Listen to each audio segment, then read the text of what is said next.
په کراچۍ ګل پلازا کې چې کم کسان شهیدان شوي دي د هغو دپاره چې دی نو د 1 کروڑ روپو اعلان وشو چې د یو کس له به چې دی نو 1 کروڑ روپۍ ورکوي او د چا چې روزګارونه خراب شوي دي نو هغو له به روزګار هم چې دی نو برابروي. ملګرو څنګه چې تاسو ته پته ده که نه په کراچۍ ګل پلازا کې چې کومه واقعه راغله د هغه اور اخیستی او که نه اور اخیستی او تقریبا 28 کسان چې دی نو په هغه کې بهر ته ترې رایستلي دي او 83 کسان چې دی نو اوس هم لاپته دي د هغو پته نه لګي چې هغه په کوم ځای کې ځکه چې حکومت رسېدلی دی که نه ریسکیو والا رسېدلی دي او ګل پلازا کې چې کومه اور لګېدلی او نو هغه د چا د وسه نه و. ملګرو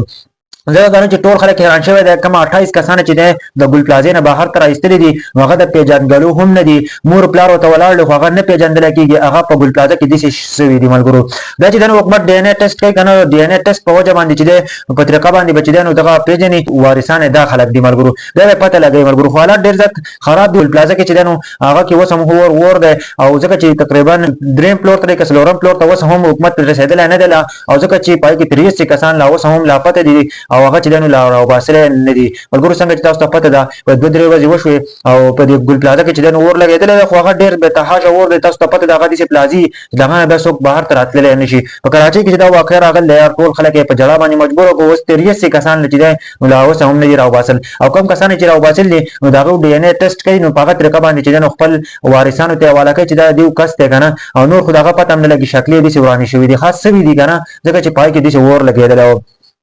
یو مورکۍ چې د شپې نه دغلته وه که نه هغه خپل ویل چې زما یو زوی دی که نه او هغه چې دی نو دغلته په ګل پلازا کې چې دی نو هغه هلته کار کولو په دوکان کې او هغه چې دی نو تر اوسه پورې هغه تاسو راوباسئ زما هېڅوک نور نشته دی او زما صرف دغه یو زوی و ځکه چې شپه یې هم رانه کړله دغې او ښځې او بیا چې دی نو د ورځې هم وه او دغه خبره کوي که نه چې زما دا زوی راوباسئ. خو بل طرف ته چې دی نو حکومت هم ډېر زیات کوشش وکړو ریسکیو والا چې دی نو هغه لاړه چې موږ دا کسان دې راوباسو خو بلکل چې دی نو هلته هغه داسې اور اخیستی او که نه چې د هغه هېڅ پته نه لګېده که نه هلته څوک ورتللی نږدې نه شو 83 کسان چې دی تر اوسه پورې لا دي دغه نه دي رایستلی او 28 کسان چې کوم رایستلي دي که نه نو هغه چې دی نو شکلې د پیژندګلو نه دي هغه چې دی نو مکمل طور باندې سوځېدلي دي. ملګرو څنګه چې تاسو ته پته ده په ګل پلازا کې چې کوم اور لګېدلی الله پاک دې خیر کړي ځکه چې داسې قیامت او داسې لمبې ختې که نه او هغه پلازونه سړی بیا راکوزېدلی هم نه شي ځکه چې ته راځې نو هغه مکمل طور باندې ختم شوی دی. خلکو به هم کوشش کړی که نه دې کسان را کم چې په ګل پلازا کې وو چې موږ بهر ته لاړ شو خو هغه بهر ته رانه رال. ملګرو ټولو ته دعا کوو چې دا کم کسان شهیدان شوي دي چې الله والا په جنت الفردوس کې اعلی مقام ورکړي ځکه چې دا یو